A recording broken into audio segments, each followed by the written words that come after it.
Welcome to the Axiom 2 post-FRR teleconference. Today's conference is being recorded. If you have any objections, you may disconnect at this time. If you are also monitoring the event video, please mute the audio on your TV or computer and listen only to audio from the phone. If you would like to ask a question during the Q&A portion of the briefing, please press star 1 to be added to the queue. If you would like to withdraw your question, press star 2. Do not use speakerphone when asking your question. Central.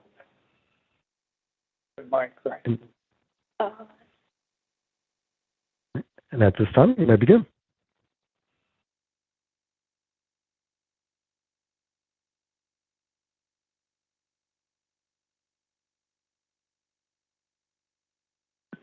And operator, this is the moderator. Just wanted to make sure I can get started here. Yes, you can.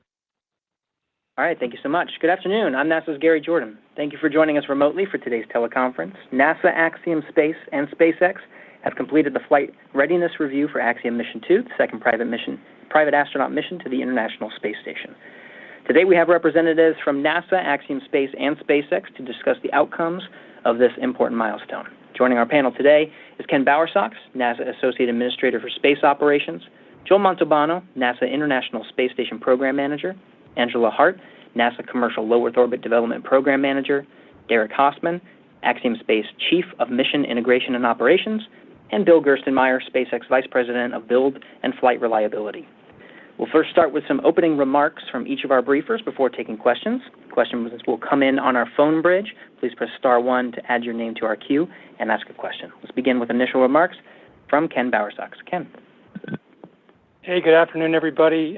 Thanks for joining us to spend a little time talking about the second private astronaut mission to the International Space Station. Today we had a review where we brought together members of the team from Axiom Space, SpaceX, and NASA to talk about the upcoming mission, and at the end of that review, the full team polled go. Axiom 1 was our first chance to fly a U.S. private astronaut mission. We learned a lot from that mission. We collected the lessons learned. We folded those back in and tried to benefit as much as possible from the first mission in preparing for this second mission. We'll learn even more from that, and we'll plow that back in to the missions that follow Axiom 2. These missions are very important to us at NASA as we try to open up space, low Earth orbit especially, to a greater cross-section of society.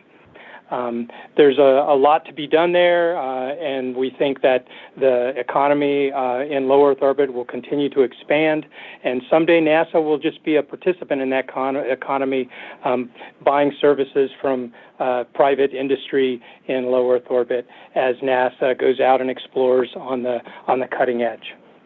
The space station is an incredibly busy place today with crew, cargo flights, lots of science. The schedule is really tight with all the missions launching from different parts of the world. And it was a real challenge for the team to find this 2-day window for the PAM mission, but I want everybody to know that the decisions that were taken were done very carefully, considering the safety of the crew and the important work that's being done every day on board the ISS. And now I'd like to pass it over to Joel Montalbano. Thank you, Ken. And as Ken said, it's really good, and thank you guys for tuning in today. We had a great flight readiness review today where the team went over the mission overview. We briefed the rocket, the spacecraft, ops team readiness. We talked the mission overview, ISS status, and as Ken mentioned, the Axiom 1 lessons learned, and made sure that everything we learned on Axiom 1 that was relative to the Axiom 2 mission was incorporated by the teams. Ken mentioned the 2-day launch opportunity. So we're targeting May 21st at 5:37 Eastern for launch. That sets us up for a docking on May 22nd at 09:30 Eastern. The Axiom 2 crew will spend about 8 dock days on board the International Space Station. And as Ken said, these missions are pretty cool. They open us up to new students, new universities, new governments, new space agencies. This mission will have 20-plus experiments that they'll perform while they're docked to the International Space Station. And once this mission is complete, the ISS teams will focus on SpaceX 28. Right now we're targeting June 3rd for SpaceX 28, followed closely by the Boeing crewed test mission scheduled for July 21st, and then the SpaceX Crew 7 mission scheduled for later this summer. So thank you again for joining us, and with that, I'll hand it over to Angela. Yeah, good afternoon, and again, thank you all for being here. It's great to have been part of this flight readiness review and the second private astronaut mission to the ISS. The Commercial LEO Development Program supports private astronaut missions with others across the agency, particularly the International Space Station program, as part of our overall commercial LEO strategy. And we are all ready to support this mission. The AX-2 mission represents the continued progress that NASA and industry are making to build a robust commercial economy in low Earth orbit. The future we envision for low Earth orbit builds on the lessons from ISS along with these private astronaut missions and gets us closer to our goal of government and private astronauts working side by side on commercially owned and operated space stations in the future. Additionally, AX-2 builds upon the success of AX-1, as was noted before, and further refines the NASA public-private partnerships with industry. The more we do these kinds of missions aboard the space station, the clearer the picture becomes of how NASA and industry will work together aboard commercial destinations. We recently signed an agreement with Axiom for the third private astronaut mission, and we're striving for a regular cadence of private astronaut missions through the life of the ISS to prepare for this future. We are looking forward to discussing more with you today, and thank you all for being here. With that, I'll toss it back to you, Gary. Thank you, Angela. Appreciate it. Next up is Derek Hoffman. Derek. Thanks, Gary, and good afternoon, everyone. Thanks for participating today and for your interest in this historic mission. As many of you know, AX-2 is the second in a series of missions to ISS that Axiom is undertaking. The goals of these missions, which we sometimes call precursor missions, are to build up, first, the Axiom internal operations capability, the tools, the processes, the trained flight controllers that are going to be required down the line to operate our Axiom station in the future. But additionally to that internal ops capability, it builds working relationships with NASA and with SpaceX so that when we eventually get to the point where we launch our first module, we'll have a solid capability in place that's based on these precursor missions that we've executed. For AX-2 in particular, there's several significant firsts that I would like to mention. It's the first female commander of a private space mission, Commander Peggy Whitson, who I know everybody's familiar with. She's the current record holder for longest time in space for an American astronaut, and her time on orbit for AX-2 will add to that record. And we're very, very pleased and very honored and very fortunate to have her commanding this mission. Additionally, this is the first mission with both private and government-sponsored astronauts. You may recall that the AX-1 mission was led by an Axiom commander, but the pilot and the two mission specialists were all private individuals. For this mission, the pilot, John Schaffner, is a private individual, but the other two astronauts are government-sponsored astronauts, and they're the government of Saudi Arabia. We have a male and a female astronaut, Ray and Ali, who are ready to go and very excited about the opportunity. And Ray will be the first female astronaut from Saudi Arabia, and combined, the two of them will be the first Saudi astronauts to visit the International Space Station. Ken and a couple of others have mentioned the lessons learned that we took away from AX-1, and we knew we would learn a lot on the mission, and we certainly did.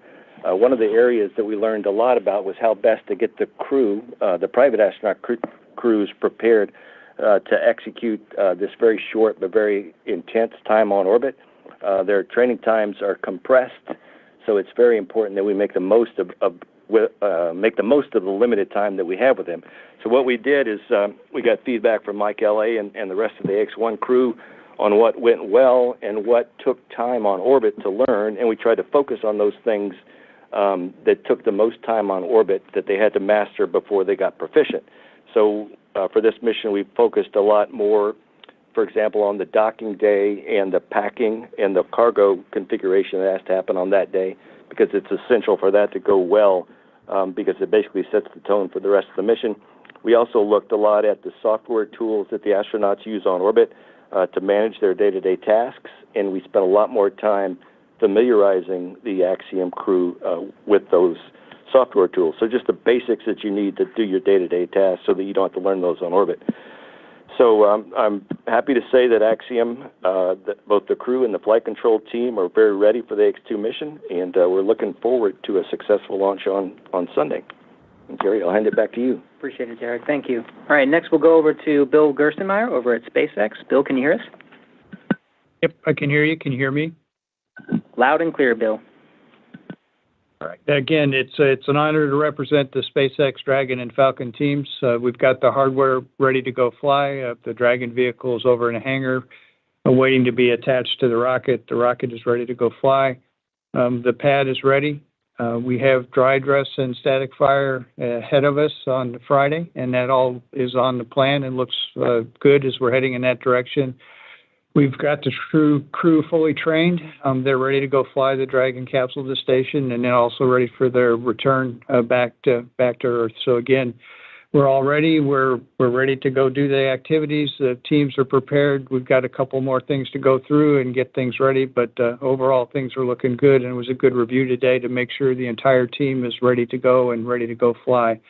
Again, we see crew missions as a really special mission for us. They're very different than the typical missions we fly.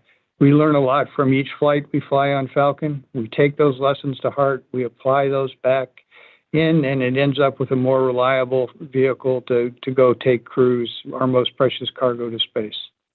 We look forward to your questions. Thanks. All right, appreciate it, Bill. And thanks to all of our briefers for the initial remarks. We'll now open it up for questions. Again, if you're on the phone bridge, please press *1 to submit a question. And once your name is called, please state to whom you'd like to direct your question. We expect a lot of questions, so if you find that yours has already been answered, please press *2 to withdraw it. So let's open up the phone bridge, and let's start with Jonathan Seri from Fox News. Thank you so much for taking my question. Wanted to ask you about potential backup launch dates if there's a scrub, and also what does the weather forecast look like for Sunday? Thank you. See, this is Joel. I'll start, and others can answer. Right now, as we said, we're looking at May 21st and 22nd. If we don't get off by the 22nd, we'll stand down with the Axiom 2 mission and turn our focus to the SpaceX 28 mission.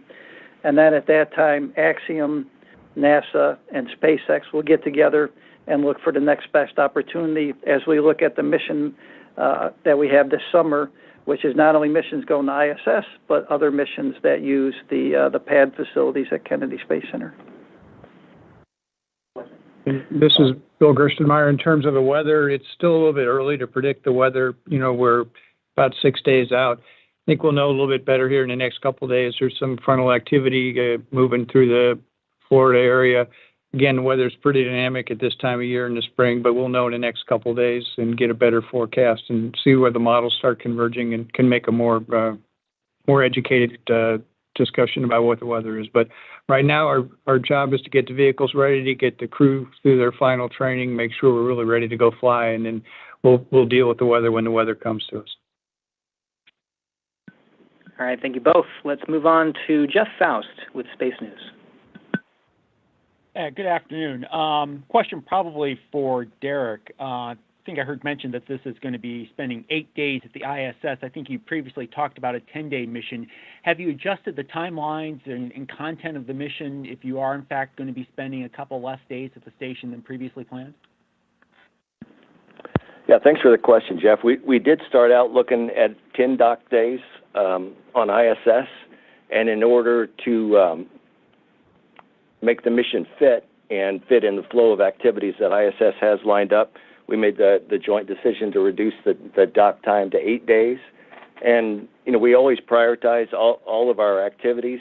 And what we did in this case was lay out the priorities. We prioritized the payloads and the research and the science highest. And then we basically built an 8-day timeline So in the end, there was no impact to the research objectives. There was some media outreach and other things that we wanted to do but weren't a high priority that were dropped. But all the high priority objectives we were able to fit into this 8-day dock time frame. Thanks for the question. Let's move on to Marcia Dunn, Associated Press. Yes, hi. For Derek. Years ago, early on, Axiom gave a $55 million as the rough cost of a ticket for a mission like this, and is that still the going rate, more or less? Could you share how much each of your three customers are paying? And also, will any part of the space station be off limits for the Axiom crew? Thank you. Yeah, I'll start with the second question. We spent a lot of time based on AX1 lessons learned, with the AX2 crew, talking to them in specific details about what to touch, what not to touch, when to ask questions, and we've got a very specific list of things that they can do and they can't do, and things they should ask about. So we've been very specific about that. There are no areas that are off limits, but in general, the expectation is if they have questions, they'll start with Peggy and then ask their ISS crew counterparts on orbit. So relative to the cost question, I know that's an item of very great interest, but the cost to send humans and payloads to space is dynamic and complex. So I'm not prepared to talk about the specifics today. All right, let's go to Marvin Marshall, Space Report News. Hi, my name is Marvin Marshall from the Nighttime News Space Report. My question here is, for I believe Derek or William. I know you guys talked about some changes that that are on this mission compared to Axiom 1. Are there any that you can go into specifically, with the Dragon spacecraft and the crew mission plan that you've learned from the first mission? Thank you so much, and good luck on Axiom 2. Yeah, from an ISS perspective, one of our big lessons learned was that first for docking day, there's a lot of activity on docking day. The crew has been up for a number of hours before they dock. There's spacecraft reconfiguration that has to happen on that day of undock before the crew goes to sleep. So it's a lot of activity very early in the mission that if both crews aren't ready to go execute, that it's very possible to get behind very early in the mission, which is clearly something we want to avoid. So we did spend a lot of time on docking day. We did a lot of dry runs on the cargo movement and specific roles and responsibilities for each of the Axiom crew members. So that was an area of focus on the ISS side. Additionally, I mentioned it briefly earlier, but all of the tools that the astronauts need to access procedures and products and so forth, like the electronic timeline, the tools that allow them to transfer photos and videos to the ground, the way that they interact and communicate with the ground. All those things, might seem on the surface easy and straightforward, but if you haven't done it before and you get to station, you can quickly get overwhelmed and, you can get behind a day or two. So a lot of the nuts and bolts of how the crew operates on orbit, we focused on as well. And I can't think of any significant changes to the Dragon spacecraft operations, but I'll defer to Bill Gerstenmaier on that one. Yeah, we listened to the Axiom 1 crew after they returned and asked them if there were any things in the Dragon that surprised them or things that they could have maybe needed some more training on. And some of the things were just general noises that the spacecraft make, things like when the umbilical disconnects during reentry. There were some things that were a little bit different to them, so we made sure that this Axiom 2 crew got familiar with those activities so there wouldn't be surprises to them with normal vehicle noises that vehicle makes as we load propellant in and as the vehicle returns and parachutes get deployed, et cetera. So we went through a little bit of extra training with them to make sure they were extra comfortable in operations of Dragon and know what to expect. The other thing you'll see on this mission is there'll be a return to landing site of the first stage boosters, so we'll come back and land on the land instead of out on a drone ship. That's a little bit different than before. It makes no difference at all to the crew. The basic timeline for the crew is the same. MECO's a few seconds different. That's main engine cutoff's a little bit different, about 8 seconds, but it's not a big deal one way or the other. So there's no impact to us, and that was made available because we have a little bit of extra Falcon performance. So it's advantageous to get the first stage back to the landing site, because then we don't have to worry about recovery weather in the drone ship. We don't have to worry about having the drone ship positioned, et cetera. So it's an advantage to us overall from a launch availability standpoint. We see that as a way we're continuing to improve things, make it safer for the crew, and overall give them a better experience as they fly to space. All right, thanks for the question. Let's move on to Andrea Linefelder, Houston Chronicle. Hi, thank you. These questions are for Derek. I just was hoping to get a little more detail on the training from AX1 that will help with AX2. For instance, you were saying spacecraft reconfiguration. Is that basically to make room for the crew to sleep? And what is cargo configuration? Like, what exactly is that? Thank you. Yeah, so when the Dragon spacecraft docks to ISS and they open the hatch and the Axiom crew ingresses ISS, there's a standard welcome ceremony, but then they immediately get to work. There's things that have to be done to the Dragon spacecraft to configure it basically for a quiescent state, so that it's ready for any kind of emergencies that might occur while docked to ISS. So basically, you're putting the Dragon in a configuration that it will be in for the next 7 or 8 days. And there's also cargo that needs to be moved from the Dragon to the ISS early in the mission just to get set up.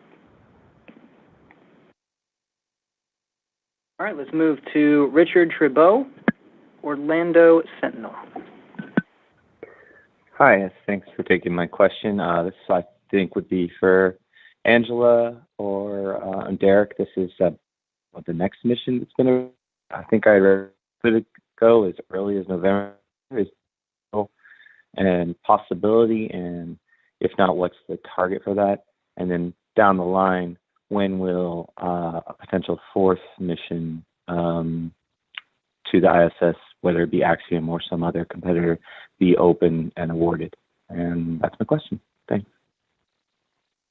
So for the Axiom 3 mission that I talked about earlier, we will be working on that best launch date. I'll let Joel go into that into more detail after I answer your other question. And we have target dates, but we obviously want to get AX2 off and successful mission, and then we'll be finalizing that. Again, I'll let Joel speak to that in a moment. For the next private astronaut mission, we did put out a solicitation for a PAM4. We're still evaluating that, and we hope to make some decisions on that in the next month or two, and so you should be hearing something about it, the next mission in the future. And let's see, as far as launch dates, we're not ready to give out an Axiom 3 launch date yet. We have a number of missions, as I mentioned, this summer and in early fall. Kind of wanted to lay all that out, and then as we get past this initial couple missions with Axiom 2 and SpaceX 28, we'll be in a better position to give you a realistic time for Axiom 3. Our goal, our long-term goal, is to get 2 private astronaut missions a year. That's our long-term goal. It's something that we're working on together as an agency across the different programs, but we'll see. Right now, you have to look at the missions kind of at the tactical time frame, and that'll dictate where Axiom 3 goes. All right, next is Gina Sinceri, ABC News. Given the international nature of this crew, any special events planned in Saudi Arabia during this mission?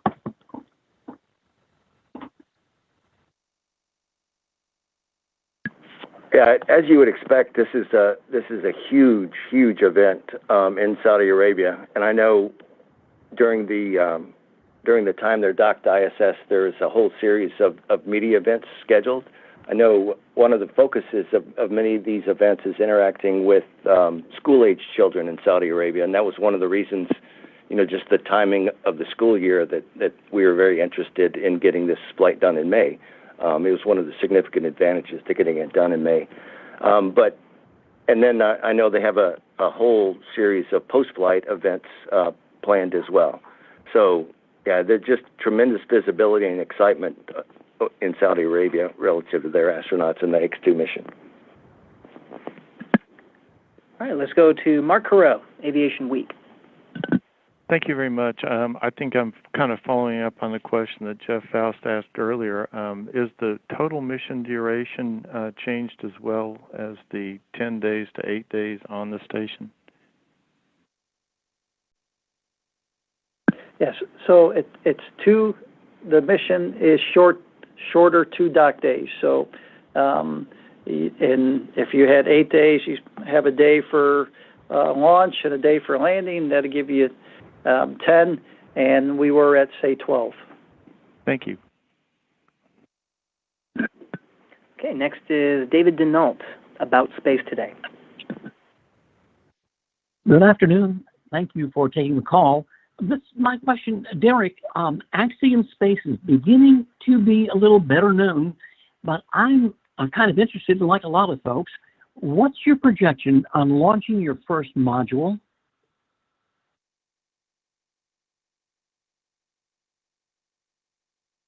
Hello?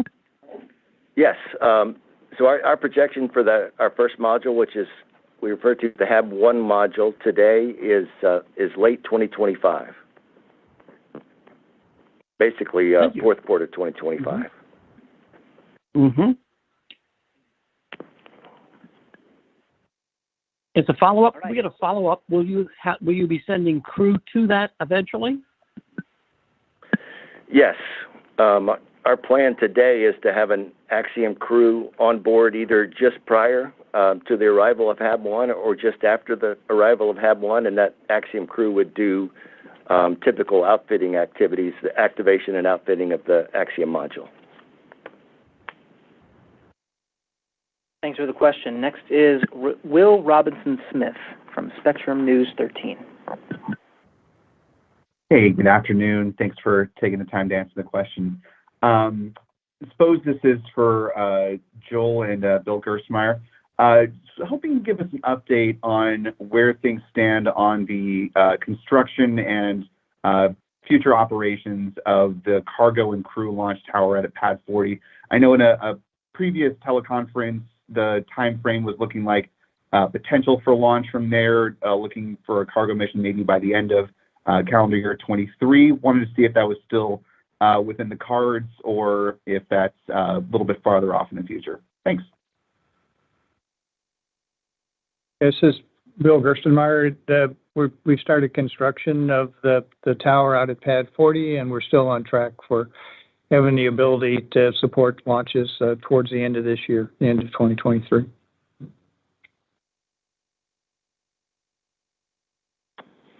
All right, thanks, Bill. Next is Marcia Smith, Space Policy Online. Thanks so much for taking my question. One is a near-term question about this particular launch and what happens if they get delayed returning the way Axiom 1 did. I think they were up an extra 4 or 5 days. And considering how busy the schedule is, did you allow a certain number of days for them to be delayed in departing the space station? And more broadly, I understand it's your goal to have 2 private astronaut launches per year, but it does seem as though you're getting to have quite a bit of a traffic jam up there. So is that realistic? And how will it change once the Axiom modules start getting up there? Will that make it better? Is there more docking ports? Yeah, so I'll hit both of them, then others can add to that. So when I looked at the summer, when I looked at the Axiom 2 mission, the SpaceX 28 cargo mission, and the CFT mission, I tried to come up with enough margin that would cover launch delays or processing delays or weather delays. And so we looked at about a 2-week process. So if Axiom 2 undocking gets delayed, we'll slip the cargo mission 28 a few days to the right, and we have that margin such that we can slip that mission, still get our main objectives done, and then be prepared to support the CFT mission in July. And then as far as, 2 2 PAM missions. The team, that's the goal that we gave the team, to get the 2 PAM missions a year. Once the module gets there, we would drop that down to 1 PAM mission a year. But, that's 2 is our goal right now, and that's what we're working on.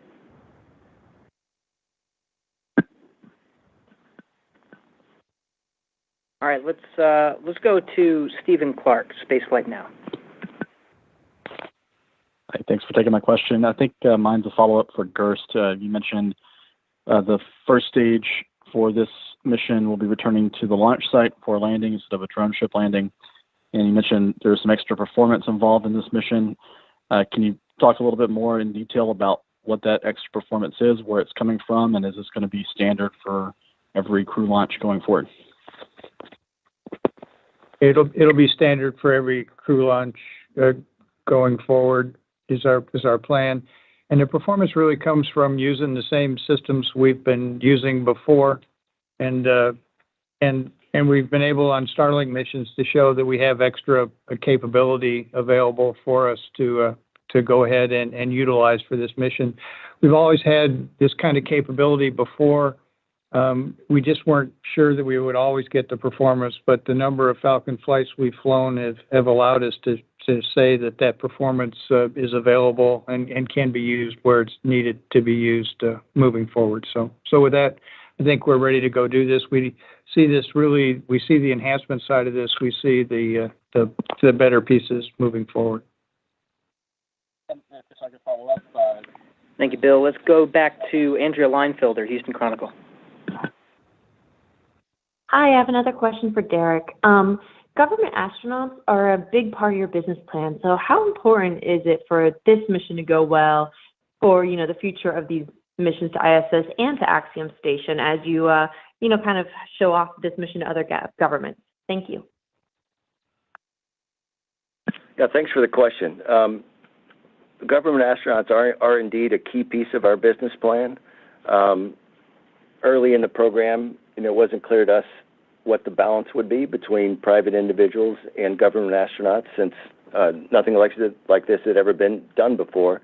But it's become clear to us that the government astronaut market is key, and we're pursuing that actively. I have complete confidence that we've got the crew ready to go. They're well trained, they're excited, and they're looking forward to the mission. And I think it's going to be a demonstration for other countries and perhaps those on the fence about whether it's worth it or whether it's doable. I think the success of this mission will make it clear to them that it's something available to them as well, and hopefully just kind of take off as a market. Thank you. Next is Micah Maidenberg, Wall Street Journal. Yes, hello. Just a quick question for Bill. How many Falcon 9 boosters does SpaceX have available for missions right now? And would you expect that number to change over the course of 2023, perhaps by the end of the year, given the flight rate goal, the company has set out? Thanks. Yeah, I don't know the exact number of boosters that we have available, but we're able to fly our manifest pretty straightforward. We're in the process of certifying for Starlink missions booster reflights up to 20 times, and that gives us a lot of capability to continue to reuse boosters and continue to keep flying. So, again, I think we are able to meet our manifest plus some with the boosters we've got in work, and we're kicking up a little bit some of our Stage 1 production here, a little bit to support some of our heavy missions. We have a couple of Falcon Heavy missions, and those are typically expendable, so we need to have boosters ready for those. But we think we have plenty of boosters ready to go fly. This is nice in the fact that this is a new booster, a first flight booster that we're going to fly here to have booster 1080, and it'll be good to see it into service, and we expect it to have a long lifetime and serve multiple missions in the future. Thanks for the question. Let's go to Marcia Dunn with Associated Press. Yes, hi again. Derek, you mentioned that the crew knows what they can touch, what they can't, and when to ask questions. Could you give an example of each, please? what is something harmless they don't have to ask permission to touch first? What should they not be touching? And give an example of when they should stop and pause and ask a question. Thanks. Yeah, one of the things, there are the things you might expect, Marcia. For example, they've got for the galley and the potty, both essential functions, obviously.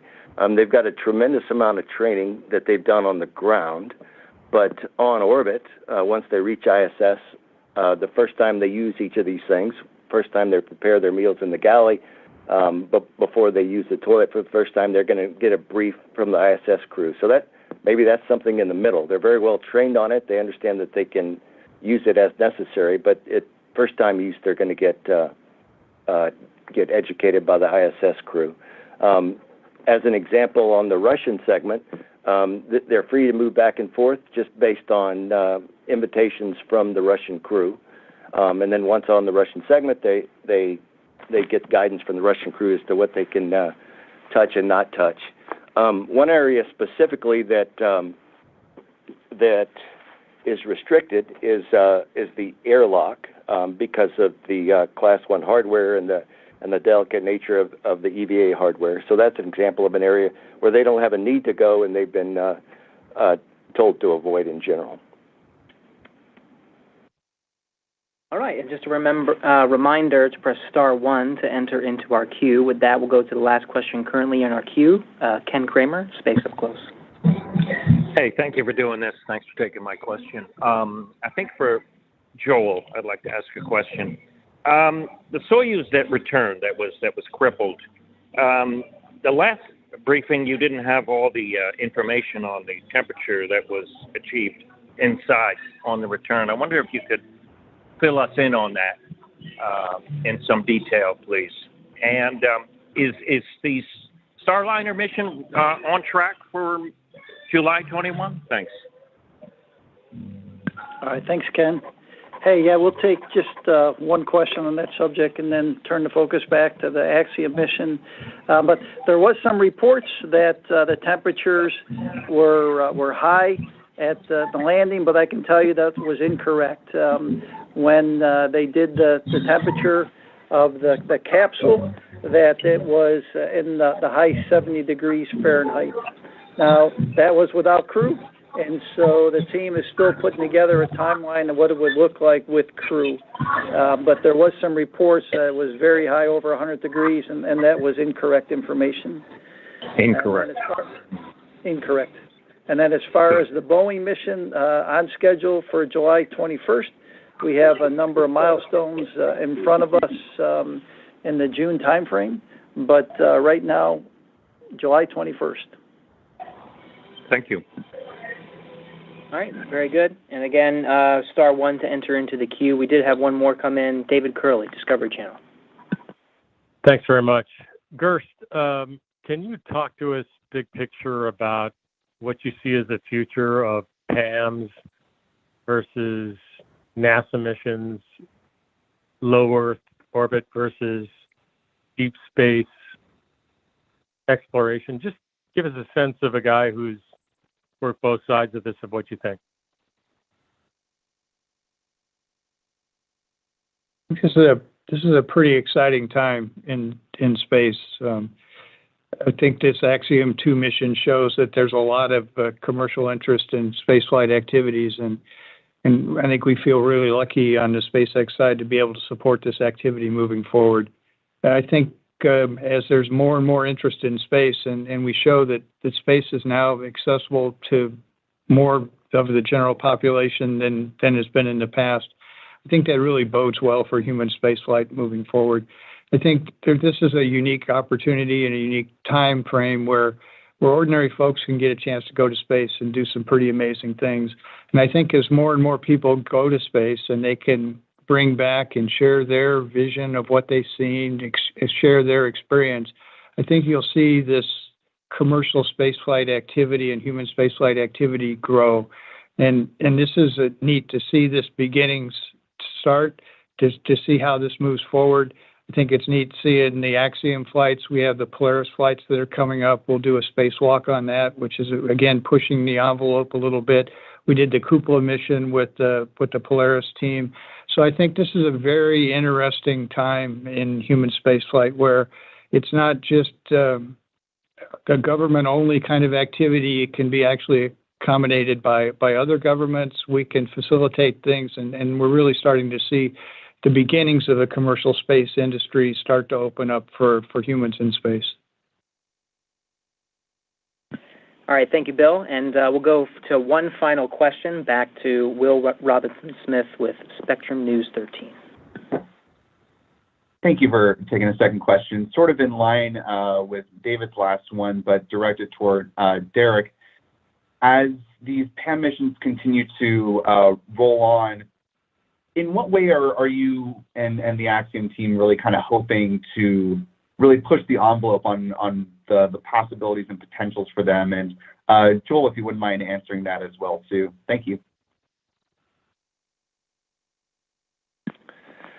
Well, certainly one of the things that we're advancing on and getting better at internal to Axiom in collaboration with our customers is just identifying cutting-edge science that's available to do. And the more we work with the countries and the more we work with more of the scientists out there, I think each mission you're going to see a more extensive selection of payloads in science. I don't know that we'll necessarily push the envelope over the next several missions, but I certainly think we'll advance the data available in the story. And internally, one thing we're doing as an example, I didn't mention before, but for the AX-1 mission, our flight control team was resident in the Mission Control Center on site at the Johnson Space Center. For this mission, we've stood up our own Axiom Mission Control Center. It's resident in the Axiom headquarter building. It's just right out the back gate of JSC, but it's a significant advancement in terms of standalone operations. And then the other thing that is actually pushing the envelope is how we handle commercial activities on orbit.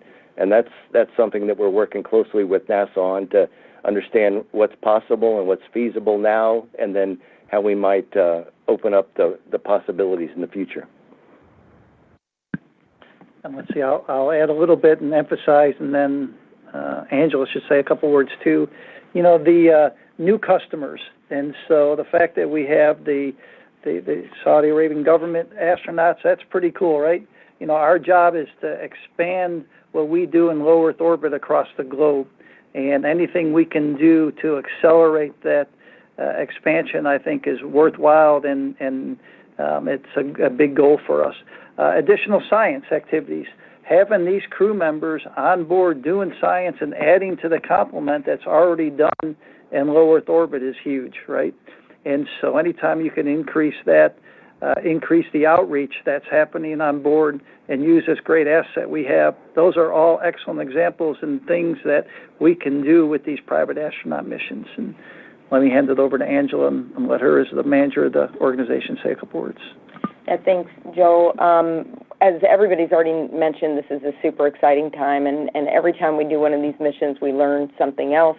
Derek's already mentioned commercial activities. We're trying to understand what's the right level of those activities on station, but then what does that mean in a commercial environment down the road that has NASA government astronauts participating in. We will continue to work private astronaut missions, as noted. We also are doing a lot of things through the commercial aspects of the ISS National Lab, and more commercial partners are coming in through that avenue to bring in science and tech demos to ISS that will support commercial LEO destinations and other aspects of the commercial LEO economy. We're also trying to understand other ways, any and every other way that we can use the ISS to benefit our commercial industry as they move forward to take over the role of potential commercial space stations in the future. And so we expect future tech demos from other CLD partners, as well as continued tech demos from Axiom as they go and develop the systems that they plan to use for their commercial elements. And so I think you're going to see this growing and more opportunities and aspects as we move forward to this future of a commercial LEO economy and commercial space stations that we will all be able to benefit from in the future. All right, we did get one more in the queue, so I'll pass it over to Jim Siegel, NASATech.net. Thank you for taking my question, and I apologize I came in a little bit late, so maybe you've already covered this, but I'm interested in when we will start seeing other low Earth orbit space stations be put into place, and what companies will there be that will position these space stations, and will NASA be a part of these decisions to do that, or will the commercial companies be doing that by themselves on their own? Thank you. Okay, thanks for the question. From an Axiom perspective, our plan today is to launch our first element, our Habitation 1 module, in the fourth quarter of 2025, and that module, of course, will attach to the ISS, and then we'll gradually build up our modules with a second HAB module and then additional modules from 2025 to 2030. So that would be the initial offering from a purely Axiom perspective. Okay, as a NASA perspective, I think we talked in the past, we have made a number of awards in the area of commercial LEO destinations. We have the Axiom commercial element and destination on ISS that we've talked about a bunch here today. We have the 3 other commercial LEO destination funded SpaceX agreements that we're working with those companies as they move forward in their development for commercial destinations. There are also a number of other private companies that are working toward commercial destinations, some who have reached out to NASA, some that are off working on their own.